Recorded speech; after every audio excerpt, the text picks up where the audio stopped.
ha khatsautrik noiwing achopson ka Department of Political Science ka Northeastern Hill University nehu ha ka Chinkershan ka Indian Council of Social Science Research Northeastern Regional Center but Khasi Hills Autonomous District Council kala penlong National Seminar bishisngi hal ka phang land development and livelihood in Meghalaya how kyang nong ba guest house nehu Shillong Hakabenta penungkong bat jingsdang ketika seminar lawan bat ai jingkren daw Dr. Ricky H. Sengkon MP Lok Sabha na Shillong Parliamentary Constituency kumukongsan ka jingkren mai phang na kakong Patricia Mukhem editor Shillong Times u Dr. Anup S. Chakraborty u Dr. Batskem Marbo ka Professor S. Sen Gupta Head Department of Political Science Lem Kiwi Pan.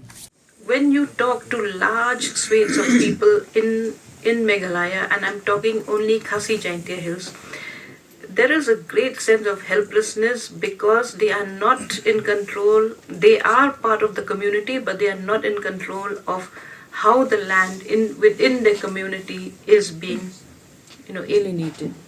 The question that arises is, if we claim to still be communities, then why is land held under the custodianship of the Hima, the Raj, the clan, etc.? And do these entities ever consult the so-called community?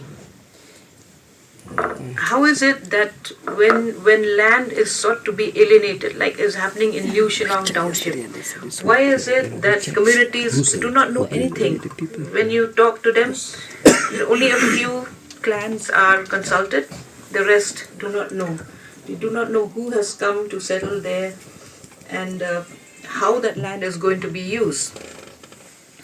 So we need, I think what we need is a different kind of land survey in Meghalaya. And the survey should be about how many families there are in a village, whether each family is being allocated land. If not, why are they not allocated land? The problem with Meghalaya is we have very, very data staff. We don't have data on many things. So how do we make decisions, especially policy decisions? How do we make interventions from the government? So usually the Dorbar Raj and Dorbar Shnong take decisions on how much land to allocate for agriculture and with what livelihood activities can come up in that Shnong without disrupting the ecology and environment. But I'm wondering whether the Shnongs are even sensitive enough to the ecological changes happening in our state. U Dr. Ricky haba jingkren lomba Khyndew ba Jaidbynriew kidan ka chingedai ka ba omla ban khatno khamtam Meghalaya na mar ka donru ka Khyndew jong ka riti sanchar kari India ula kuntu bukan habdang ka Bniah ba omdai ban Īapeiñ Khyndew na mar ki kam Pynroi. For us in Meghalaya, I would say that land is not simply an economic resource. Land is not simply an economic resource.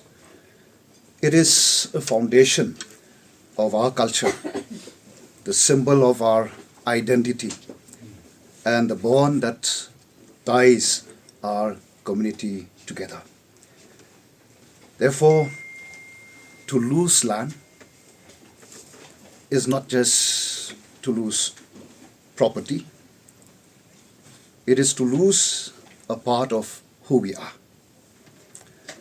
And it is with this understanding that I believe that our leaders secured constitutional protection under the 6th schedule to safeguard tribal rights over land for future generation. But then even with these safeguard, challenges remain. Well, we talked about development, Patricia mentioned. Well, development is welcome and necessary.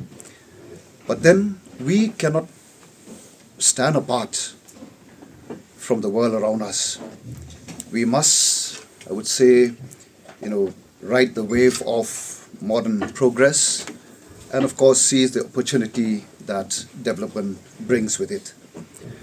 But at the same time, this progress or development, whatever type of development that we are talking about, should never come at the cost of our forests, our rivers, and of course our fragile ecology. And our natural wealth is very much part of our collective inheritance, and once it's lost, it cannot be brought back.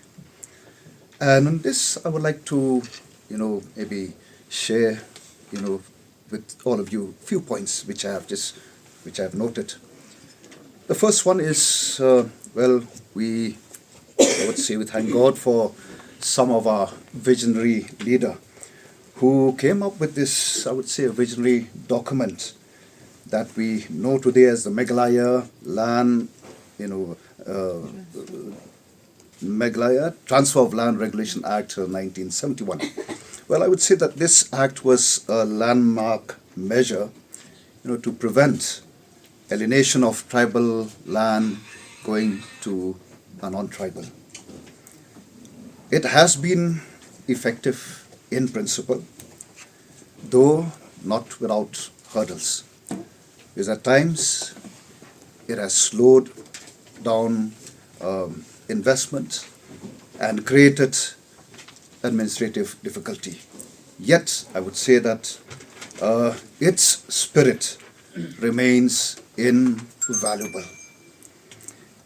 It reminds us that development must never come at the cost of identity.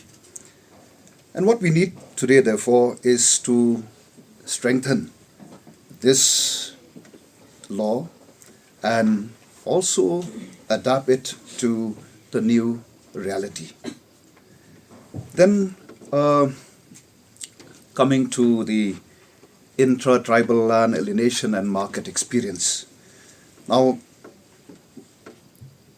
one of the growing challenges that we face today is not really from outside, but I would say it's from within.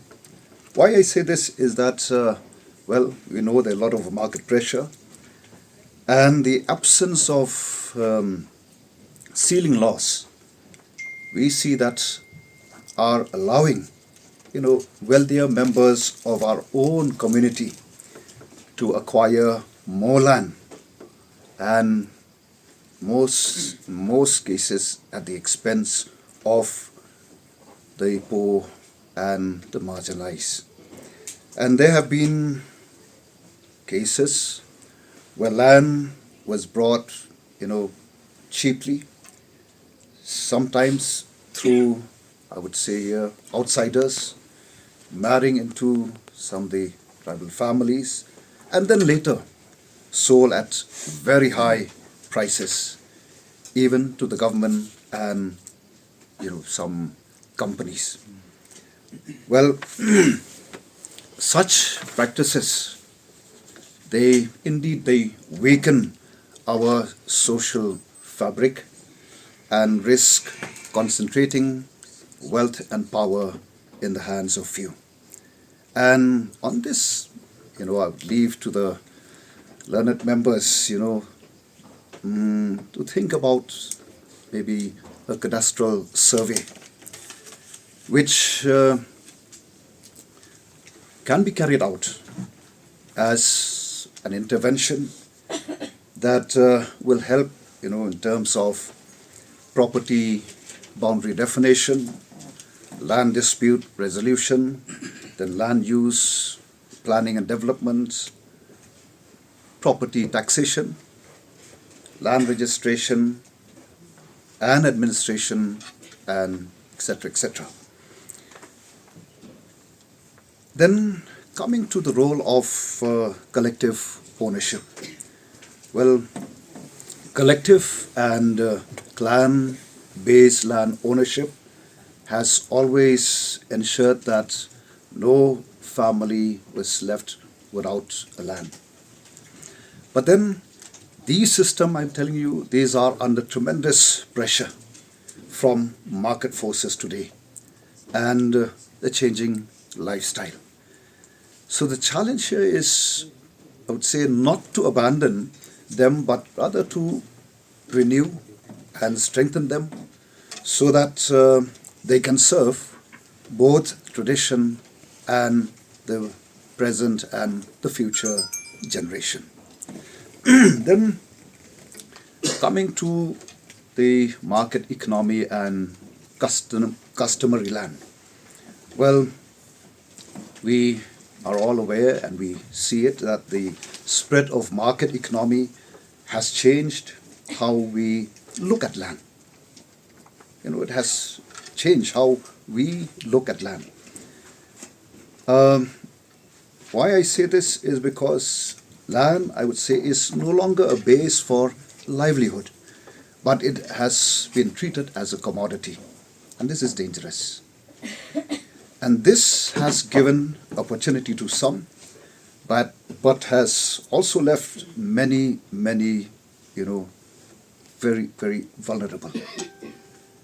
And therefore, if the market forces are allowed to dominate without restraint, I say that we risk losing the very uniqueness of this beautiful state of ours, Meghalaya.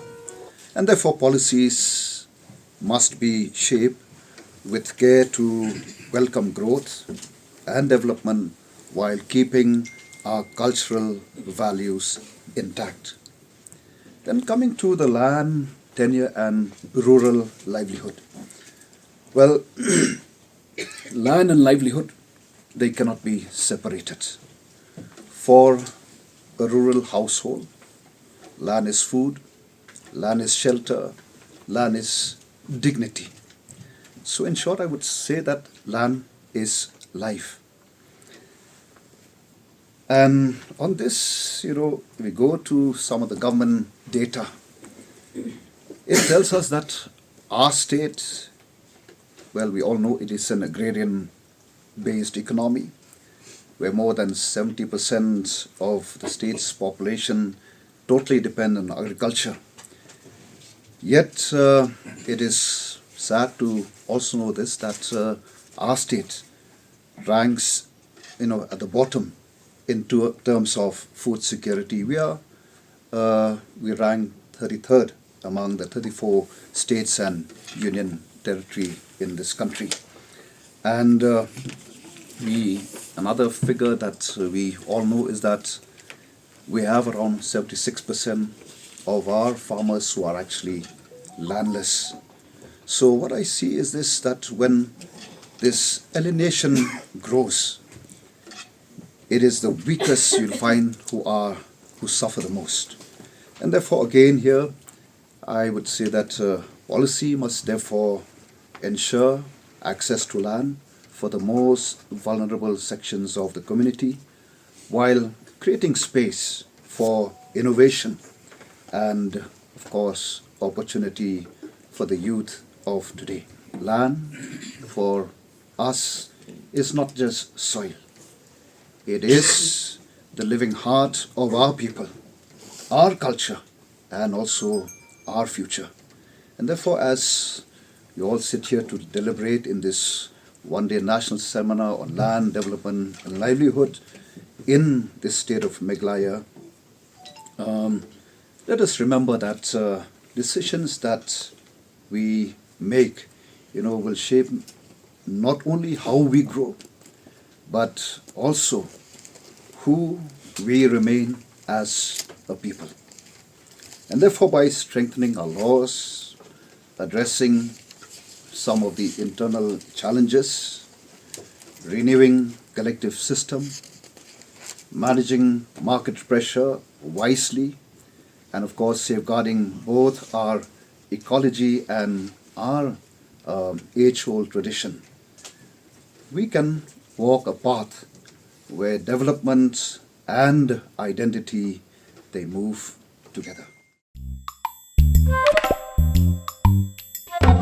Habatin, pej bahagi kishab, kashab plus F. Ka plus F? Hakabam bangibam dunaki eki bataya kamet. Namar kata habathiru atau khau kamlu ka umpnyang kadut pej ya kashab plus F hakajingsom. Yaki nutrient kumki vitamin bat ka iron la ai Khyndew bat ka bathau bha kam khta I ka dur jingki marbam ka jingma lani ka rukom shed yaki. Balehi banai kita. Ka don ka we ka jing mentoy ba kongsan. Ka kot ka kia. Ka nutrition bakam bhak, ka jing im bakam bhak, pendon kam daki mar ba modern ka sharp plus F menta kasni. Lawan Ra Shafi Lingba ko office jong Commissionerate of Food Safety Meghalaya.